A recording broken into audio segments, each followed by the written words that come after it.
جمعے کے دن ایک چھوٹی سی چیز کوئی بھی انسان کم سے کم 5 منٹ کا وقت تو نکال ہی لے گا جمعے کے دن، اور اتنا بھی نہ نکال پائے تو پھر وہ بیکار انسان ہے کہ 5 منٹ کا وقت اپنے لیے نہ نکال سکے۔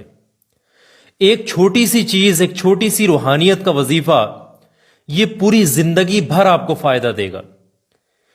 یہ ایک ایسا عمل ہے جو صرف ایک بار آپ جمعے کے دن صرف 5 منٹ کا وقت نکال لیں، تھوڑا سا وقت نکال لیں، اس کو پڑھ لیں سچے دل سے۔ اس کو پڑھنے سے کیا ہوگا؟ ایسی ایسی جگہ سے آپ کے کام بنیں گے، ایسی ایسی پریشانیاں، مشکلات آپ کی دور ہوں گی، آپ سوچ بھی نہیں سکتے۔ جہاں سے انسانی عقل کام کرنا بند کر دے، ایک عام انسان کی عقل کام کرنا بند کر دے، وہاں سے وظیفہ اپنا اثر دکھانا شروع کرتا ہے۔ یہ اتنا کامیاب وظیفہ ہے کہ اس کو پڑھتے پڑھتے ہی مشکلیں ٹل جاتی ہیں، اس کو پڑھتے پڑھتے ہی خوشخبریاں نصیب ہوتی ہیں۔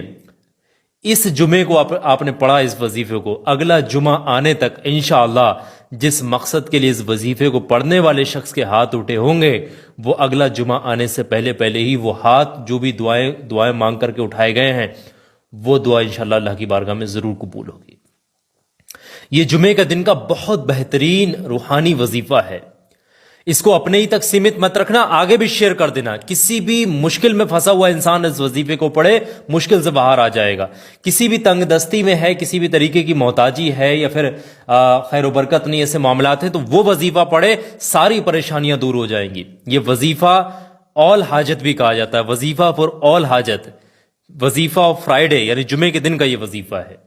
وظیفہ آف فرائیڈے فار آل حاجت، یعنی کہ جمعے کے دن کا ہر حاجت، ہر مقصد کے پورا ہونے کے لیے یہ وظیفہ ہے۔ بہت جلدی سے اس وظیفے کو پڑھنے کا طریقہ سمجھ لیں۔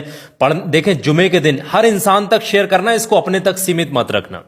پڑھنے کا طریقہ یہ ہے کہ کوئی بھی وقت آپ نکال لیں، پورے دن میں سے کسی بھی وقت آپ، جمعے کے دن سب سے پہلے آپ بنا کسی سے بات چیت کی ایک جگہ پہ بیٹھیں، پاک صاف ہو کر وضو کر کے اس وظیفے کو پڑھ لیں۔ بہتر ہے پاکی کی حالت میں پڑھیں، پڑھے گا گھر کا کوئی بھی انسان پڑھ سکتا ہے، اس کے لیے کوئی مسئلہ نہیں ہے۔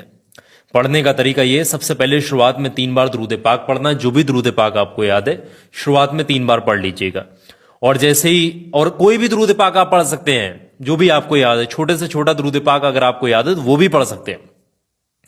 3 بار پڑھنے کے بعد میں 100 مرتبہ آپ نے پڑھنا ہے بسم اللہ الرحمن الرحیم، بسم اللہ الرحمن الرحیم، بسم اللہ الرحمن الرحیم۔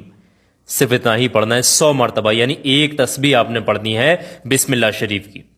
اور جب ایک تسبیح بسم اللہ شریف کی پڑھ لیں گے، اس کے فوراً بعد میں آپ نے 7 مرتبہ کچھ اس طریقے سے پڑھنا ہوگا بسم اللہ الرحمن الرحیم، یا ربنا یا ربنا یا ربنا یا ربنا یا ربنا یا ربنا یا ربنا، یہ 7 مرتبہ اس طریقے سے پڑھیں گے۔ اور جیسے ہی 7 مرتبہ پڑھ لیں گے، اس کے فوراً بعد میں آخر میں 3 بار وہی والا درود پاک پڑھ کر کے اس وظیفے کو ختم کریں گے جو آپ نے اس وظیفے کی شروعات میں پڑھا تھا۔ وظیفہ آپ کا یہی مکمل ہوگا، اس وظیفے میں کوئی اور چیز آپ نے نہیں پڑھنی ہے۔ جو ترتیب، جتنی تعداد ہے، اس چیز کا خیال رکھنا ہے، کمبڑ نہیں کرنا ہے، جو بتائی گئی ہے چیز وہ اتنا پڑھنا ہی پڑھنا ہے۔